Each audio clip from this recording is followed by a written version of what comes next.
Hello everyone and welcome to Diaduka. আজি আমি discuss কৰিম কেনেকৈ আমি আসাম পুলিচ এসআইটো প্ৰিপেয়াৰ কৰিম যেটো আমাৰ এক্সাম হ'বলগীয়া আছে। এটা ইয়াৰ ওপৰত মই কেইবাটাও ভিডিও আপলোড কৰিছো যেটো মেইনলি ষ্ট্ৰেটেজি ওপৰত যে কোনটো টপিক আপোনালোকে কেতিয়া পঢ়িব মই আপোনালোকক ডেইলি শিডিউল দিছিলো তাৰ পিছত মই আপোনালোকক 45 দিনৰ বা দুমাহত কেনেকৈ প্ৰিপেয়াৰ কৰিব এনেকুৱা ধৰণৰ ভিডিও মই আপোনালোকৰ ওচৰত অলৰেডি দিছো। ইয়াৰ ওপৰত মই ইম্পৰ্টেন্ট টপিকছ দিছো যিখিনি মই অলপ পাছত ডিসকাস কৰি আপোনালোকক কম। এটা এই ভিডিওটো মই স্পেশালি এটো কাৰণে বনাইছো বা এইখিনি কথাই মই ডিসকাস কৰিব বিচাৰিছো যে আমাৰ বহুত কনফিউজন হৈ আছে যে আমি কেনেকৈ প্ৰিপেয়াৰ কৰিম। কাৰণ কেলে এটা প্ৰথম কনফিউজনটো হৈছে আমাৰ যে আমাৰ এক্সামটো কেতিয়া হ'ব। এতিয়া আপোনালোকে দেখিছে এক্সামটো কেতিয়া হ'ব মিন্স এতিয়া এডিআৰই হৈ গৈছে আমাৰ এক্সামটো হোৱাৰ এই বছৰতে আমাৰ কি আছে অলপ এক্সপেক্টেশন আছে আমাৰ যে হ'ব নিচিনা লাগিছে।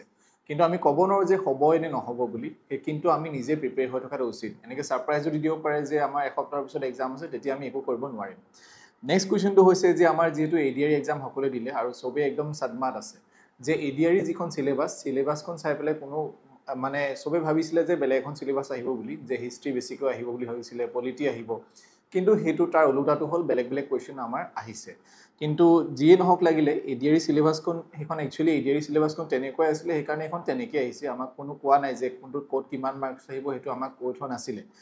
So এডিআৰই যিখন সিলেবাস বা এডিআৰই যিখন কোৱেশ্চন পেপাৰ আপোনালোকৰ আহি গৈছে তাৰ ওপৰত মই অলৰেডি এটা ভিডিও বনাইছো তাতো মই কৈছো যে আপোনালোকে কেনেকৈ থিংকিংটো ৰাখিব।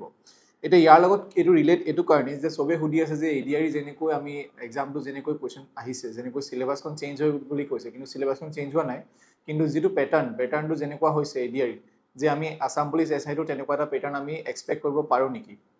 নিশ্চয় পাৰো হেতু কোনো ডাঙৰ কথা নহয় হেখন একেখনে সিলেবাস আসাম পুলিচ এসআই আৰু এডিআৰই একেখনে সিলেবাস কিন্তু যদিও আমি প্যাটাৰ্নটো বা আমাৰ সিলেবাসখন আমি একে হওক কিন্তু আমি যিখন কোৱেশ্চন পাৰ হেখন আমি এডিআৰই নিচিনা একে বুলি আমি ভাবি লব পাৰো একে আহিব নিচিনা বুলি আমি এক্সপেক্ট কৰিব পাৰো কিন্তু তাৰ অৰ্থ এটো নহয় যে আমি তেনেকৈ প্ৰিপেয়াৰ কৰিম। আমাক যিখন সিলেবাস দিছে আমি সেই সিলেবাসখনৰ মতে প্ৰিপেয়াৰ কৰিম। এতিয়া চাওক যদি আপুনি এখন গাড়ী যদি আপোনাক যদি কয় যে গাড়ী এখন চলোৱাৰ বেষ্ট যেটো ষ্ট্ৰেটেজি হেতু কি হ'ব পাৰে এটা আপুনি সিম্পলি ক'ব আপোনাৰ ওচৰত অপচন আছে যে আপুনি নিজৰ ঘৰৰ কাৰোবাক শিকাবলৈ ক'ব পাৰে এখন গাড়ী এখন লৈ পেলাই। নেক্সট অপচনটো হৈছে আপুনি গাড়ী এখন আপুনি যি ড্ৰাইভিং স্কুল আছে স্কুলত এডমিশন ল'ব পাৰে। ঠিক তেনেকৈ ইয়াতো দুটা অপচন আছে এটা হৈছে আপুনি নিজে পঢ়িব পাৰে বা আপুনি কাৰোবাৰ হেল্প ল'ব পাৰে যেনেকৈ মই আপোনাক হেল্প কৰিব ট্ৰাই কৰিছো। দুই নম্বৰ অপচনটো হৈছে আপুনি কোচিং চেণ্টাৰ বা ক্ৰেশ কোৰ্স আপোনালোকে ল'ব পাৰে। তো হেতু দুটা অপচন আছে কিন্তু তাৰ উপৰিও এতিয়া আমি যেতিয়া আমি প্ৰেক্টিস কৰিম আমি কি গাড়ীখন চলোৱা প্ৰেক্টিস কৰিম গিয়াৰটো কেনেকৈ লগায় বা গাড়ীখন কোনফালে আমি নিম কেনেকৈ ষ্টেৰিংডাল আমি সম্ভালিম হেখিনি আমি শিকিম।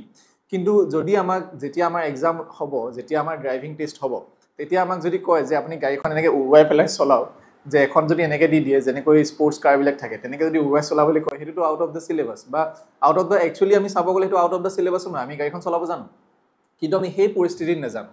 তো কথাটো তেনেকুৱা যে আমি সদায় যেটো আমাক আমি বেসিকখিনি পঢ়িম আমি গুটেখিনি কৰিব ট্ৰাই নকৰো। যেনেকৈ এটা গাড়ী চলোৱা বুলি ক'লে বেলেগ ধৰণৰ স্পৰ্টছ কাৰ জিটি আছে বুজিবলৈ বস্তুটো বুজিছে। তো বেলেগ স্পৰ্টছ কাৰ জিটি আছে আমি বেলেগ ধৰণে চলাব পাৰো কিন্তু আমি হেখিনি ডিসকাস নকৰো সিম্পল এখন গাড়ী কেনেকৈ চলাই আমি হেতুই ডিসকাস মানে আমি শিকিম। সো ইয়াতো হে তেনেকৈ যে আমি সিলেবাসখন পঢ়িম কিন্তু আমি সিলেবাসখন এনেকুৱা নহয় যে তাত প্যাটাৰ্নটো চেঞ্জ হ'ল বুলি আমি আকৌ ইয়াত প্যাটাৰ্নটো চেঞ্জ কৰিম তেনেকুৱা কোনো কথা নাই। আমি যিখন আমাক সিলেবাস দিছে যিখিনি বেসিক এই বেসিকখিনি আমি শিকিম আৰু তাৰ পৰা আমি প্ৰিপেয়াৰ কৰিম। এতিয়া নেক্সট কথাটো হৈছে যে আমাৰ ইয়াত তিনটা ফেজ আছে আমি যদি আসাম পুলিচ এসআইখনটো আমি যদি চাও তিনটা ফেজ আছে। তাৰে ভিতৰত প্ৰথমটো হৈছে ৰিটেন তাৰপিছত হৈছে ফিজিক্যাল তাৰপিছত হৈছে আমাৰ ইন্টাৰভিউ বা আমি ভাইবা বুলি ক'ব পাৰো। এতিয়া যিখন আমাৰ সিলেবাস আছে সিলেবাসখন আপোনালোকে পাইছে মই এখন সিলেবাসখন ডিকোড কৰিও কৈছো আপোনালোকে এখন চাই ল'ব ঠিক আছে। প্ৰথমটো হৈছে লজিক্যাল ৰিজনিং এপ্টিটিউড আৰু ইংলিশ কম্প্ৰিহেনশন আছে। সেকেন্ড পইণ্টটো আছে মেটাৰ্স ৰিলেটিং টু হিষ্ট্ৰি আৰু culture of Assam and India হেতু হৈছে সেকেন্ড পইণ্ট। নেক্সট আসলে জেনাৰেল নলেজ আৰু মেইনলি মই ভাবো যে আমি এডিআৰই চাই পেলাই মই কৈছো আপোনালোকে কাৰেন্ট এফেয়াৰ্সত বেছি ফোকাস কৰিব। এতিয়া সিলেবাসখনটো আপোনালোকে গম পায় মই সিলেবাসখন ডিকোড কৰি থৈছো ইম্পৰ্টেন্ট টপিকস মই দি থৈছো গুটেখিনি লিংক মই ডেসক্ৰিপচনত দি দিম। নেক্সট পইণ্টটো হৈছে যে আমাৰ ফিজিক্যাল এটা সব আসাম পুলিচ এসআই ৰিটেনটো যিমান ইম্পৰ্টেন্ট ফিজিক্যালটো সিমান ইম্পৰ্টেন্ট। যদি কোনোবাই ভাবিছে মই ফিজিক্যাল ৰিটেনটো পাস কৰিলো তাৰ পিছত মই ফিজিক্যালটো প্ৰিপেয়াৰ কৰিম তেতিয়াহলে কিন্তু তেওঁ জিন্দগীত আসাম পুলিচ এসআই পাস কৰিব নোৱাৰিব এটো সিধা কথা।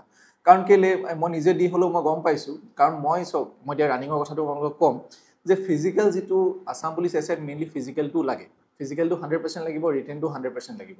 ৰিটেনত কম পালেও ফিজিক্যালত যদি আপোনালোকে 100/100 পায় যদি 20 বা 40 ভিতৰত 40 পায় তেতিয়াহলে আপোনালোকে পাস কৰাৰ চান্সেস বেছি আছে। সো হেতু কাৰণে মই কৈছো যে আপোনালোকে ফিজিক্যালত বেছি গুৰুত্ব দিব আৰু মই ভাবিছো আপোনালোকে গুৰুত্ব দি আছে আপোনালোকে প্ৰেক্টিস কৰি আছে। তো ৰানিং দুটা থাকে এটা হৈছে মেলৰ কাৰণে এটা হৈছে ফিমেলৰ কাৰণে। দুটা আমাৰ এক্টিভিটি থাকে, এটা হৈছে ৰানিং আৰু এটা হৈছে আমাৰ লং জাম্প। আমি যদি মেলৰ ক্ষেত্ৰত চাওঁ, পুৰুষৰ ক্ষেত্ৰত যদি আমি চাওঁ, তেতিয়াহ'লে আপোনালোকে 5 মিনিট বা 5 মিনিট 30 ছেকেণ্ডৰ ভিতৰত সোমাবলৈ চাব। মই যেতিয়া দিছিলোঁ তেতিয়া মোৰ 7 মিনিট লাগিছিলে, যিটো বহুতেই বেছি মানে। সেইটো আপুনি 7 মিনিট সেইটো আপোনালোকে ৰিস্ক ল'ব নোৱাৰে। চ' 5 মিনিট বা 5 মিনিট 30 ছেকেণ্ডৰ ভিতৰত আপোনালোকে সোমাবলৈ চেষ্টা কৰিব। 5 মিনিটত সোমালে আপোনালোকে 20 নম্বৰ পাব। তাৰপিছত লং জাম্পটো আছে, এই লং জাম্পটোত আপোনালোকে 500 চেণ্টিমিটাৰ আপোনালোকে মাৰিবলৈ চাব। 500 চেণ্টিমিটাৰ মানে হৈছে 16.4 ফিট, মানে 16 ফুট আৰু 4। তো 16 ফুট আপোনালোকে মাৰিবলৈ চেষ্টা কৰিব, 500 চেণ্টিমিটাৰ আপোনালোকে মাৰিব চেষ্টা কৰিব, তেতিয়া আপোনালোকে 20 নম্বৰ পাব। লং জাম্পটো মৰাটো অলপ ইজি হয় মানে মেক্সিমাম ষ্টুডেণ্টৰ ক্ষেত্ৰত, কিন্তু ৰানিঙৰ ক্ষেত্ৰত ৰানিংটো অলপ কষ্টকৰ হয়। ৰানিংটো 5 মিনিটত অলপ কষ্ট আছে, কিন্তু নোৱাৰা নহয়, পাৰিব। কিন্তু লং জাম্পটো আপোনালোকে ইজিলি আনিব পাৰিব যদিহে প্ৰেক্টিছ কৰি থাকে। তো লং জাম্পটো আপোনালোকে 20ৰ ভিতৰত 20 আনিবলৈ চেষ্টা কৰিব। নেক্সটটো ফিমেলৰ ক্ষেত্ৰত হৈছে ৰানিংটো মানে 2 মিনিট 40 মিনিটৰ ভিতৰত আপোনালোকে সোমাবলৈ চাব। তেতিয়া 2 মিনিট 40 ছেকেণ্ডত সোমালে 20 নম্বৰ পাব, আৰু 2 মিনিট 40 ছেকেণ্ড বা 3 মিনিটৰ ভিতৰত আপোনালোকে সোমাবলৈ চেষ্টা কৰিব 800 মিটাৰৰ যিটো আপোনালোকৰ ৰানিং আছে। তাৰপিছত লং জাম্পটো আমি যদি চাওঁ, লং জাম্পটো ঠিক তেনেকৈ 389 চেণ্টিমিটাৰ মানে 389 চেণ্টিমিটাৰ আপোনালোকে মাৰিবলৈ চেষ্টা কৰিব, মানে ইয়াত 20 ভিতৰত 20 আনিবলৈ চেষ্টা কৰিব। এইটোৱে আছে মানে আপোনালোকৰ মেক্সিমাম মাৰ্কছ 20। চ' 389 চেণ্টিমিটাৰ মানে হৈছে যে 12.7 ফিট।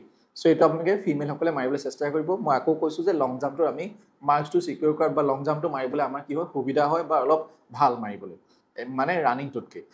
নেক্সট পইণ্টটো আপোনাৰ হৈছে এনচিচিটো আগতে বেলেগকৈ আছিলে, এতিয়া বেলেগ হৈ গ'ল। এনচিচি মাৰ্কছটো আগতে 30 আছিলে, এতিয়া 5 হৈ গ'ল। মই অলৰেডি আপোনালোকক যিটো প্ৰচিডিঅ'ৰ মই আপোনালোকৰ চিলেকশ্যন প্ৰচিডিঅ'ৰ যিটো চেঞ্জ হৈছে, তাৰ ওপৰত এটা ভিডিঅ' মই অলৰেডি বনাই থৈছোঁ, আপোনালোকে এইটো চাই ল'ব। মই ডেছক্ৰিপশ্যনত লিংকটো দি দিম।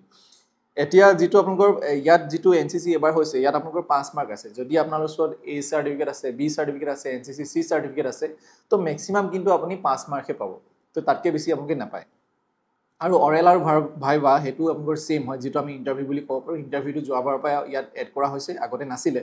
ইণ্টাৰভিউত আপোনালোকৰ 5 মাৰ্ক আছে। মই ভাবোঁ ইণ্টাৰভিউত আপোনালোকে 3 পৰা 4 মাৰ্ক ইজিলি পাই যাব, যদি আপোনালোকে ভাল ড্ৰেছ বা ভাল ধুনীয়াকৈ পিন্ধি যায় বা ভালকৈ যদি কথা ক'ব পাৰে। যদি আপোনালোকে আনচাৰ দিব নোৱাৰিলেও, যদি আপোনাৰ কথা কোৱাৰ যিটো আৰ্ট সেইটো যদি ভাল হয়, মানে আপোনালোকৰ যদি প্ৰেজেণ্টেশ্যনটো ভাল হয়, তেতিয়াহ'লে আপোনালোকে নিশ্চয় তাৰ ভিতৰত 5ৰ ভিতৰত 5 নাপালেও 3 পৰা 4 পাব, যি ভাবোঁ মই সেইটো ডিচেণ্ট মাৰ্ক। বাকী এনচিচিৰ ক্ষেত্ৰত কাৰোবাৰ যদি আছে আৰু কাৰোবাৰ যদি নাই, সেইটো 5 মাৰ্কটো ইমান হেৰি নাই। যদি কাৰোবাৰ আছে সেইটো এডভান্টেজ আৰু, হয়নে? এতিয়া মূল কথাটো হ'ল যে গোটেই তিনিটা যদি আমি ষ্টেপ আমি যদি কাউণ্ট কৰি চাওঁ, সেইটো হৈছে আমাৰ 150 মাৰ্ক। তাৰমানে যিখন ফাইনেল মেৰিট লিষ্ট হ'ব, সেইখনৰ আপোনালোকৰ কিমান মাৰ্কছ থাকিব? 150 মাৰ্কছ থাকিব। চ' এইখিনি বস্তু, এইটো ষ্ট্ৰেটেজি মানে হৈছে যে বেষ্ট এইটোৱে হ'ব যে আপোনালোকে ফিজিকেল আৰু ৰিটেন দুইটাতে সমানভাৱে গুৰুত্ব দিয়ক। আৰু আপোনালোকে ভাবি নাথাকক যে কেতিয়া হ'ব, এমাহৰ পিছত হ'ব, 2 মাহৰ পিছত হ'ব, ইউটিউব ভিডিঅ' চাই বেলেগৰ ছাজেশ্যন শুনি পেলাই আপোনালোকে ৰৈ নাথাকিব। যিমান পাৰে সোনকালে চিলেবাছখন শেষ কৰিব চাওক, যিমান পাৰে অলপ ভালকৈ আৰু প্ৰেক্টিছ কৰিব চাওক। প্ৰেক্টিছটো ৰৈ নিদিব, খোৱা বোৱা ভালকৈ কৰক, আৰু মানে যাতে 20ৰ ভিতৰত যাতে 20 পায় লং জাম্পত আৰু ৰানিঙত, তাৰমানে 40 মাৰ্কছ। টোটেল 40ৰ ভিতৰত যাতে 40 পায় ফিজিকেল টেষ্টত, সেইটো আপোনালোকে চেষ্টা কৰক। বাকী আপোনালোকে টেনশ্যন ল'ব দৰকাৰ নাই। কাৰোবাৰ নক নি আছে, কাৰোবাৰ মেডিকেল টেষ্টলৈ ভয় লাগি আছে, সেইবিলাক মাথা মাৰি লাভ নাই। আগতে আমি মেইন বস্তুটো চাই লওঁ, তাৰপিছত আমি বাকীখিনি কথা মাথা মাৰিম, ঠিক আছে? চ' এইটোৱে আছিলে আজি এইখিনি ভিডিঅ'ত। মই এই যিটো PDF এটা মই ইয়াত বনাই থৈছিলোঁ, এইটো এটা। চ' মই এইটো আপোনালোকক টেলিগ্ৰামত মই আপলোড কৰি দিম, আপোনালোকে চাই ল'ব। যদি কাৰোবাৰ কিবা কনফিউজন আছে, আপোনালোকে কমেণ্ট ছেকশ্যনত জনাব পাৰে। মই সদায় আপোনালোকক ৰিপ্লাই দিবলৈ সাজু আছোঁ। চ' থেংক ইউ ফৰ ৱাচিং এভৰিৱান। আমি নেক্সট ভিডিঅ'ত পুনৰ লগ পাম। Good night and take care.